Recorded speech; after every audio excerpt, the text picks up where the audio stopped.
jika orang tua harus bercerai, cara menjelaskan kepada anak yang masih kecil itu gimana ya Bun? Apalagi jika salah satu orang tuanya mengalami gangguan kejiwaan. Jadi orang tuanya ingin bercerai dan ingin menjelaskan kepada anaknya, mungkin salah satu reasonnya karena ada salah satu dari mereka itu yang memiliki gangguan kejiwaan. Itu gimana Bun? Ya.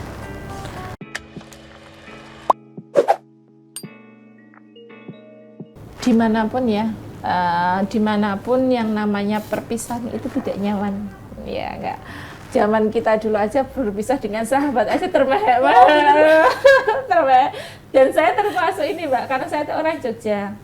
Dan semua teman-teman saya kan luar Jawa, gitu ya. Teman-teman dulu kajian di musola kampus itu ya, hampir semua teman saya itu luar Jawa. Dan mereka setelah lulus pulang gitu ya. Dan satu-satu habis kan, dan saya itu orang yang selalu menonton dan menangis terus. Kayak tempatnya orang datang dan pergi gitu. Aku itu seperti tempatnya yang datang dan pergi kalian itu gitu ya. Jadi kalau tahu temennya mau S2 itu seneng lah, happy sekali karena wah masih di sini. Jogja. Sekali saya sudah, karena sudah tua, sudah banyak kehilangan, itu pasti rasa itu sederhana aja perpisahan itu sesuatu tetap tidak nyaman ya ayah bunda ya, apalagi anak kita. Ya, anak kita, bayangan setiap hari dia dipeluk 2 orang, peluknya yang ada hari itu cuma 1 orang. Iya, seperti kalau kita pakai baju atasannya merah, bawahnya hitam, atasnya merah, bawahnya hijau, kan nggak serasi. Sama halnya perasaan kita, perasaan anak itu ya, dia merasakan ketimbangan ya, ketimbangan rasa, misalkan oh kalau nanti maam sama dimasakin bunda gitu ya, terus nanti nunggu ayah pulang dari kantor gitu ya, terus kan ada satu yang hilang,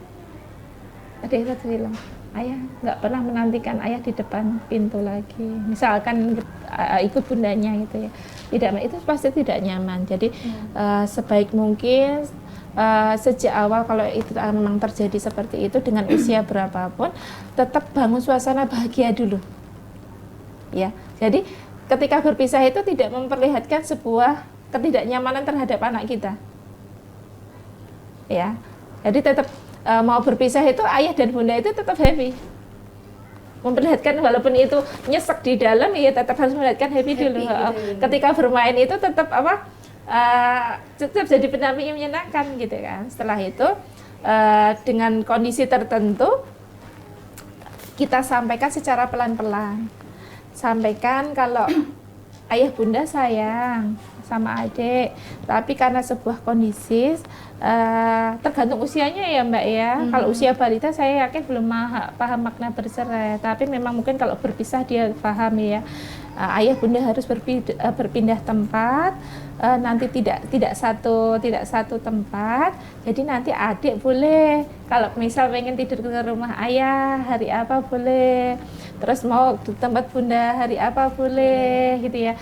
Nanti pasti akan bertanya kenapa kok berbeda. Iya, sekarang kita sudah memiliki kesibukan yang berbeda dan kita belum bisa untuk bersama sampai dia usianya nanti sudah mampu memahami, sampai akhirnya dia memahami bahwasanya mereka bercerai. Ada bilang oh, itu membohongi, bukan membohongi, makna itu kan tetap maknanya berpisah gitu ya. Tapi happy-nya ya, kalau alasannya gila, alasannya itu ada gangguan jiwa gitu ya.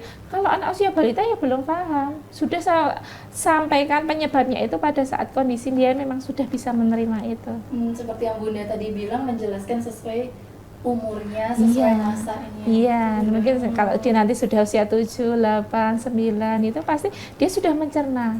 Mungkin sudah pernah mendengar anak SD, apa ayah bundaku tuh bercerai ya gitu ya. Nanti dia akan bertanya ya, kenapa ayah bunda nggak bersama lagi, ayah bunda bercerai. Berarti kan sudah dapat ya kata itu. Kita kan untuk menyampaikan itu kan belum mampu gitu ya. Jadi kita ketika dia sudah dapat itu saatnya. Iya, nah, kamu tahu apa bercerai itu? Kita tanya dulu. Ya, bercerai itu seperti sekarang kondisi ayah dan bunda. Tapi bunda tanya, ayah masih sayang nggak sama adik? Ayah bunda masih sayang nggak sama adik? Berkurang tidak sayangnya? Nah itu kan pekerjaan yang berat, karena setiap kali perceraian yang terjadi adalah sebuah musuhan. Itu yang menjadi akhirnya gejolak yang sangat luar biasa, Mbak. Kemarin ada yang konseling usianya sudah hampir 30, Mbak. Itu akibat perceraian. Ternyata itu tuh berefek pada masa dewasanya. Dia merasa pengasuhan ibu tiri terhadap dirinya itu tetap berbeda dengan adik tirinya gitu ya. Itu sudah usia 30 sudah jadi dosen gitu ya, sudah bekerja, dan ternyata dia merasa tidak nyaman, akhirnya dia harus bertemu, harus ada orang yang membantu dia, akhirnya dia menghubungi lingkar positif dan akhirnya bertemu dengan saya. Mendiskusikan ternyata faktor awalnya adalah sebuah perceraian. Itu yang usianya sudah dewasa, sudah bertemu banyak orang, bahkan sudah memiliki profesi yang menurut saya sudah sangat luar biasa, tetap saja mengalami sebuah tekanan. Yang dampak dari masa lalu. Ya, artinya saya tidak bisa bilang seinstan mungkin dia anak itu bisa memahami. Jadi sampaikan pada tahapan yang memang sudah tepat. Ini orang dewasa yang sudah merasakan usia 30 tahun aja masih bisa merasakan efeknya gitu ya, apalagi anak-anak yang masih usia balita.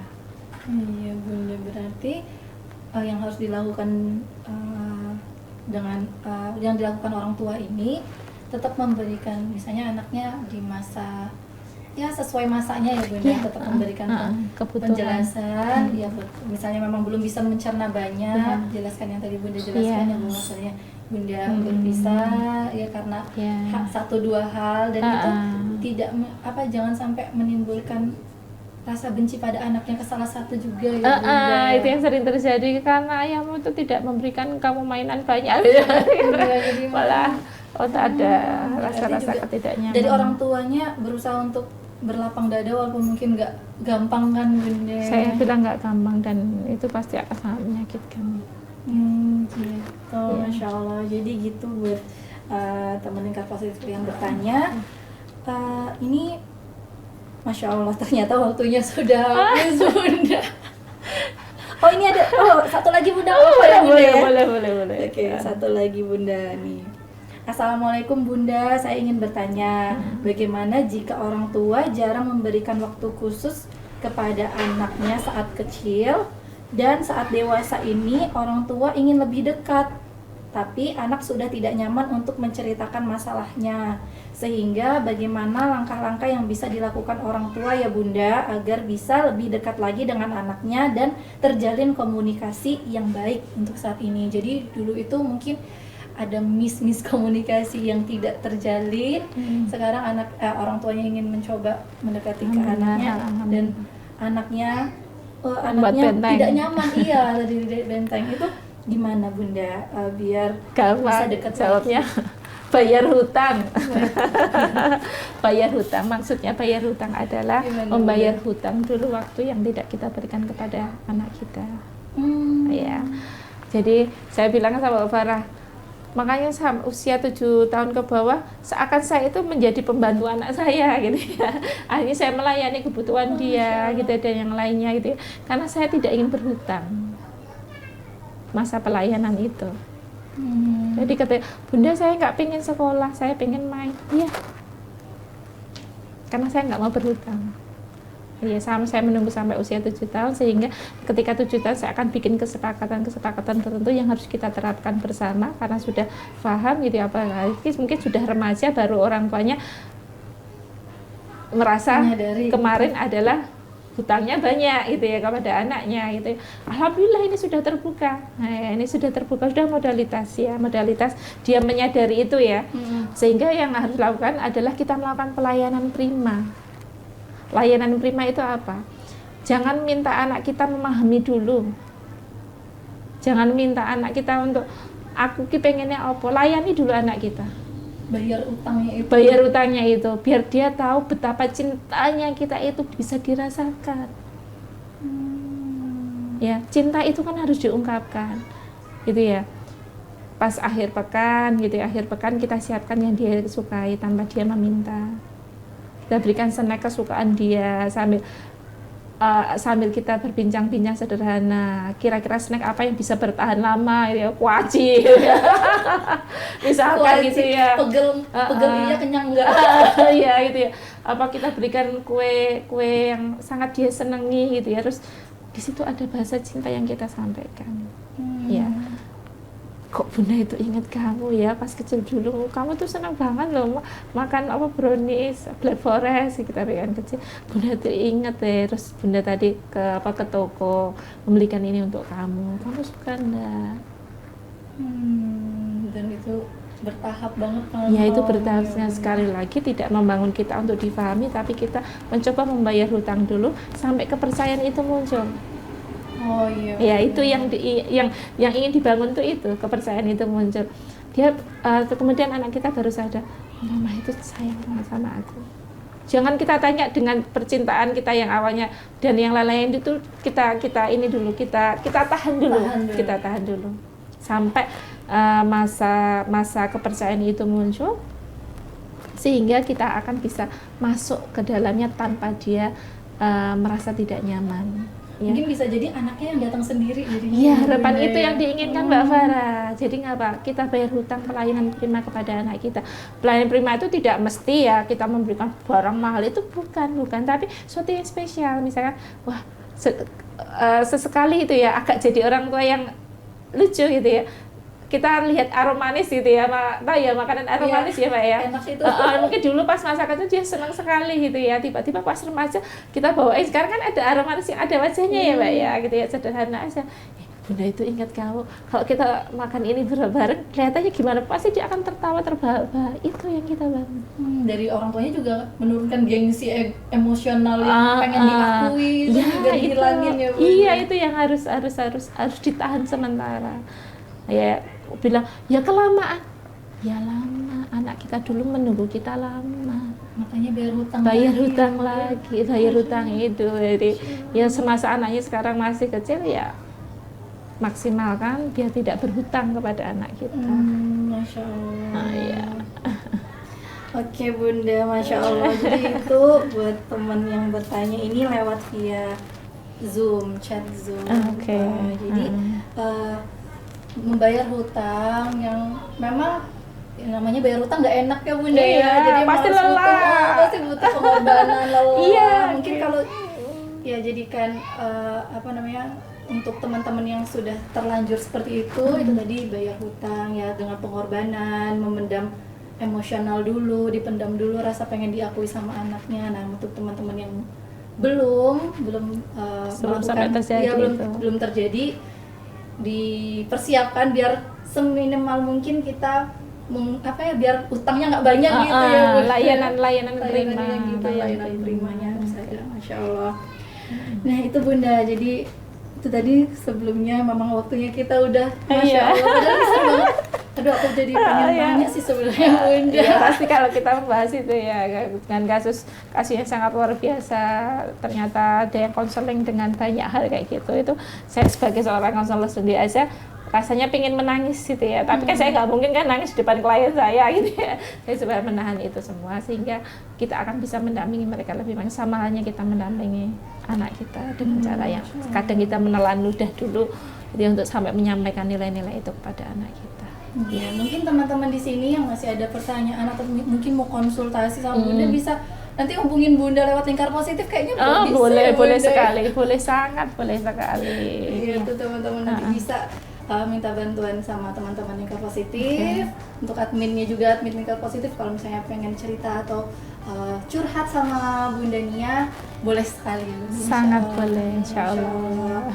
Jadi itu teman-teman, mungkin Bunda ada 1-2 kata atau closing statement untuk peserta dan teman-teman Lingkar Positif. Ya, kita sebagai orang tua, sekali lagi tidak ada kata lelah ya, tidak ada kata wisuda di dunia ini. Yang ada adalah ikhtiar maksimal, usaha maksimal, sehingga Allah akan meridhoi ikhtiar kita. Di setiap langkah kita akan menjadi doa untuk anak kita. Tetap berjuang. Saya bilang, apakah sudah bersabar kita? Tidak usah mengukur kesabaran kita. Yang kita lakukan adalah tetap berjuang dan berjuang. Titik kesabaran itu biar Allah yang menentukan kapan itu menjadi sebuah hitungannya ya. Terima kasih teman-teman, hari ini sudah bergabung dengan kami. Semoga lain waktu kita bisa bertemu offline ya, karena saya sudah sangat rindu gitu ya. Dan kita tinggal berdoa dulu ya sampai ujian pandemi ini berakhir ya. Semoga tetap sekali lagi berproses untuk bahagia. Ya. Jazakumullah khair. Bayakin. Nah, jadi teman-teman, semoga apa yang kita diskusikan, disampaikan sama Bu Dania bermanfaat untuk kita semua. Dan Amin, ya semoga Tuhan. bisa diterapkan Insya Allah. ilmunya dan menjadi keberkahan untuk kita semua. Amin, amin. Nah, itu aja teman-teman. Mungkin nanti ada informasi-informasi lagi tentang lingkar positif. Tetap stay tune di Instagramnya lingkar positif. Yang di sini belum nge-follow Instagramnya lingkar positif, cus langsung di follow aja. Karena insya Allah akan banyak informasi positif di sana juga, Bu. Iya. Kegiatan positif tentunya. Iya. Nah, demikian dari kami. Apabila ada kurangnya dari kita satu tim lingkar positif, kita mohon maaf. Mari sama-sama kita beristighfar. Alhamdulillahirabbil alamin. Kita tutup dengan doa kafaratul majelis.